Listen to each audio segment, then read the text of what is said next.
Olá pessoal, tudo bem com vocês? Estamos aqui no nosso querido canal para mais um vídeo, para trazer mais informações aí sobre a terapia ocupacional.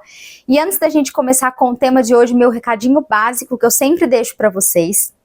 Se vocês ainda não se inscreveram no canal, não perde tempo, se inscreve para vocês não perderem nada. Fiquem muito à vontade para curtir, comentar, compartilhar os conteúdos, né, com quem você achar que possa se interessar. Enfim, fiquem super à vontade. Esse é um espaço de vocês também. Ativem o sininho das notificações para vocês não perderem nenhuma novidade por aqui, tá bom, pessoal? E também lembrando que na descrição desse vídeo tem o link para você fazer parte da nossa comunidade do WhatsApp, tá bom? Então é um grupo no WhatsApp em que o pessoal se encontra, troca informações sobre as instituições, sobre a terapia ocupacional, sobre os desafios atuais que estão enfrentando, sobre as angústias, as dúvidas. Então, se você tem interesse de fazer parte dessa comunidade, é só acessar o link que está na descrição desse vídeo, tá bom, pessoal? E também o nosso querido Instagram, papo.d.to, tá bom? Gente, hoje o que a gente vai falar? Eu vou falar dentro de, só para contextualizar para vocês, dentro de um documento que a gente chama da Estrutura da Prática da Terapia Ocupacional Domínio e Processo. Ele é um documento elaborado pela Associação Americana de Terapia Ocupacional, e ele é um documento chave, assim, para os terapeutas ocupacionais, né? Então, ele passa por várias atualizações ao longo dos anos, e hoje eu vou falar de um pedacinho desse documento. Depois eu vou fazer outros vídeos que vão trazer outros tópicos, outros pontos a respeito desse documento, mas hoje a gente vai conversar um pouquinho sobre o domínio da terapia ocupacional, tá? Então, esse documento, ele é dividido em duas partes. Então, ele tem o domínio e o processo da terapia ocupacional. Hoje a gente vai falar do domínio. E o que é o domínio? Ele é um conjunto, né? Ele organiza, né, vários construtos a partir dos quais a terapia ocupacional, os terapeutas ocupacionais têm domínio para atuar, né? Então a gente olha e fala, peraí, o que é de domínio da terapia ocupacional? E aí a gente pensa nesses pontos que eu vou falar, que é de domínio da profissão. Tô aqui com a minha colinha para também não esquecer nada para vocês, porque a memória, principalmente de grávida, agora a gente fica pior, né? Então eu deixei aqui essa ideia para trazer, né, tudo isso que o domínio traz, que o terapeuta ocupacional ele tem conhecimento e é de domínio, como o próprio nome diz, desse profissional para poder atuar. Então lá no documento da OTA, ele tem uma grande explicação, inclusive eu recomendo para todo mundo que está no começo da graduação, final da graduação, terapeuta ocupacional formado, não percam esse documento de vista. Ele já está na 4ª edição, a 4ª edição está na versão em inglês, né? Mas nós temos as outras edições, mas é muito interessante a gente olhar para essas edições e acompanhando, estudando, e a gente vê como esse documento, ele vai se atualizando, ele vai incorporando novos conceitos. Por exemplo, nessa última edição, ele traz muito já da ciência ocupacional, então que é uma disciplina, embora seja paralela à terapia ocupacional, ela fortalece muito a base epistemológica da nossa profissão. Então ele traz vários conceitos, né, da ciência ocupacional, aí que vai enriquecendo a nossa atuação também. Então é muito, muito interessante. Eu vou deixar para vocês o link aqui das edições, né, para que vocês possam acompanhar, e também é um ótimo e muito recomendado por mim material de estudo, tá bom, pessoal?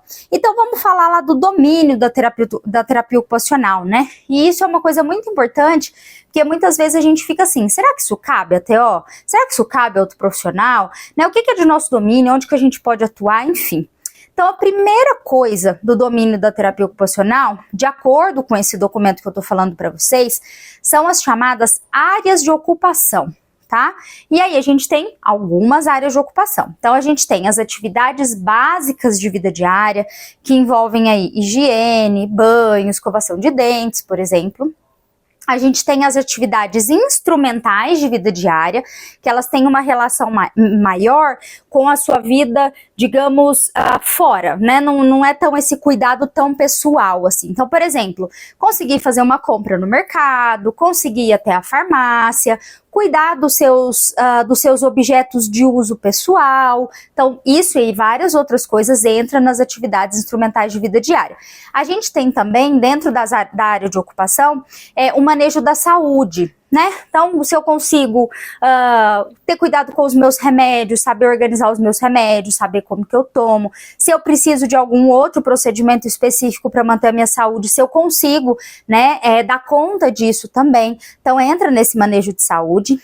A gente tem também sono e descanso, que muitas pessoas acham que não é uma área de ocupação, mas sim é uma área de ocupação e que a gente pode e deve atuar, investigar. Lazer, outra área de ocupação também. Trabalho, outra área de ocupação. Educação, que também está aqui, trabalho eu já falei. A educação.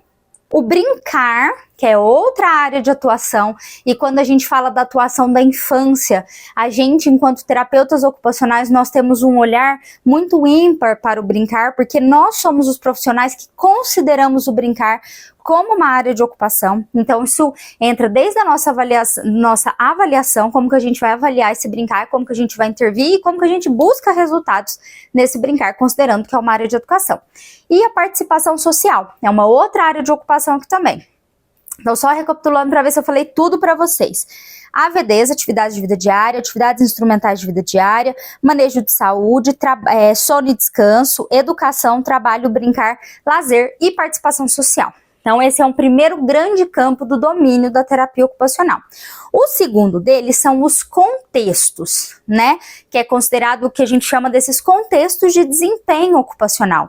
E o que a gente considera quando a gente fala desses contextos de desempenho ocupacional? A gente considera o contexto tanto físico, ambiental. Eu tô olhando aqui, gente, para usar exatamente os nomes, a nomenclatura que tá aqui, tá bom? Para trazer para vocês no documento. Então, a gente fala tanto de um contexto ambiental, que é esse contexto físico, construído, de espaço, tudo isso que é palpável, quanto esse contexto pessoal de cada um. A gente sabe, por exemplo, que hoje em dia, por exemplo, o contexto virtual, ele é muito presente, né, na nossa rotina. Olha só, isso que a gente está fazendo aqui faz parte. Ele não é um contexto ambiental, físico, né, mas ele faz parte de um contexto pessoal em que a gente utiliza. Então, a gente avalia tudo isso, né? Toda essa questão da influência da cultura, da influência da política, das normas sociais, tudo isso vai influenciar nesse contexto de desempenho. E, de novo, nós, enquanto terapeutas ocupacionais, por estar dentro do domínio da nossa profissão, a gente precisa e é capacitado para olhar para esses contextos, avaliar e intervir nesses contextos, tá? Então, já falamos dos dois blocos. O terceiro bloco são o que a gente chama de padrões de desempenho, né? E os padrões de desempenho é uma coisa muito interessante que muitas vezes a gente esquece de olhar. E o que eu falo quando eu nomeio isso de padrões de desempenho? Eu tô falando dos hábitos, das rotinas, dos papéis ocupacionais e dos rituais. Quando vocês forem olhar o documento da OTA, gente, cada um desses vai estar muito bem descrito. Eu não vou ficar falando de cada um aqui, senão esse vídeo vai ficar gigantesco, né? Mas ele diferencia, né? Por que é muito importante o terapeuta ocupacional considerar, quando ele estiver avaliando qualquer que for o sujeito, em qualquer área de atuação, por exemplo, os hábitos, os papéis ocupacionais desse sujeito, as rotinas, os rituais, né? Então, olha o quanto que isso é próprio nosso do terapeuta ocupacional, isso tem um nome para a gente olhar, tá? Então, terceiro bloco aí. O outro bloco são as habilidades de desempenho. Essas a gente já fala mais, né? Então, o que são as habilidades de desempenho ocupacional? É quando a gente olha, por exemplo, para as habilidades motoras, habilidades cognitivas, habilidades sensoriais. Isso acaba ficando mais claro na nossa prática, né? Quando você fala, eu vou avaliar o desempenho, né? Ou as condições cognitivas desse meu paciente. A gente está falando dessas habilidades de desempenho. Aqui ele traz as habilidades motoras, as habilidades processuais, que aí dentro dessas habilidades processuais, dentro do documento da OTA, envolve as habilidades cognitivas, habilidades sensoriais, né? Ele faz essa divisão. E as habilidades de interação social. Então, ele coloca nesse grande bloco. E o último são os fatores do cliente. Isso também é um outro tópico muito importante que nós, enquanto terapeutas ocupacionais, precisamos olhar. Então, por exemplo, quais são os valores? Quais são as crenças dessa pessoa que eu estou atendendo?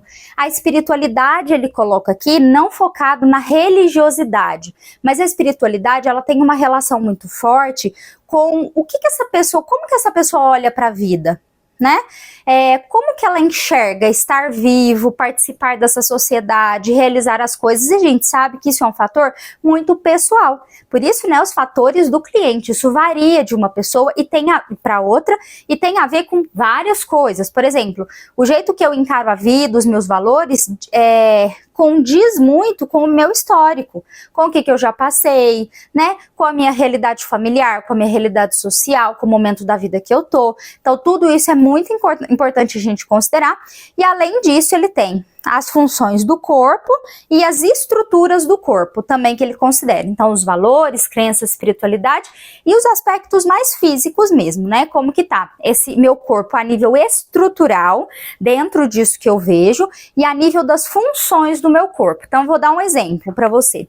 Então, se eu tenho um paciente que teve um acidente vascular encefálico, ele teve uma lesão numa estrutura do corpo, no caso, o encéfalo, né? E ele teve uma alteração de uma função do corpo, né? Então, por exemplo, afetou as habilidades dele de linguagem, de comunicação, né? Isso é importante eu saber, mas além disso, eu também tenho que olhar para os valores, crenças, né? Tudo isso.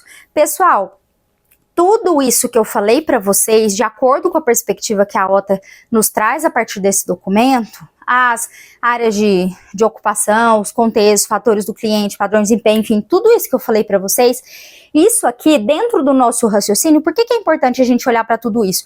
Porque isso tem um impacto e um papel muito grande na formação, por exemplo, da identidade ocupacional desse sujeito. Olha só, outro termo que é muito nosso e que o documento traz para a gente olhar, né? Quem que é esse sujeito do ponto de vista ocupacional? Qual a relação de todas essas coisas que eu estou olhando para a saúde, para o bem-estar desse sujeito, para a participação desse sujeito? Então, não basta apenas eu olhar só para esse corpo, para esse componente de desempenho. Eu preciso ter um olhar muito ampliado e isso nos diferencia enquanto terapeutas ocupacionais. Então, para a gente lembrar, eu falei lá no começo, o domínio é aquilo que os terapeutas ocupacionais estão capacitados a atuar. Tá? Então, lembrem-se disso, peguem o documento da OTA, vão ler lá, né? Eu falo que é uma das nossas bíblias, assim, a gente precisa ter isso, claro que junto com um monte de outras referências para a gente poder estudar. Eu vou fazer um outro vídeo depois sobre o processo da terapia ocupacional. Então, isso que a gente falou é só o domínio, né? E lembrando que eu falei aqui de uma forma muito resumida, tá, pessoal? Por isso que eu recomendo que vocês estudem. E depois vou fazer um outro sobre o processo da terapia ocupacional, viu? Mas espero que vocês possam ter gostado, que esse vídeo possa ter ajudado vocês, né? Aí, quem sabe, a estudar um pouquinho, olhar para isso com mais cuidado, com carinho e com dedicação, porque isso é muito importante para nós, tá? Eu agradeço muito a companhia de vocês, muito obrigada, um beijo e até a próxima.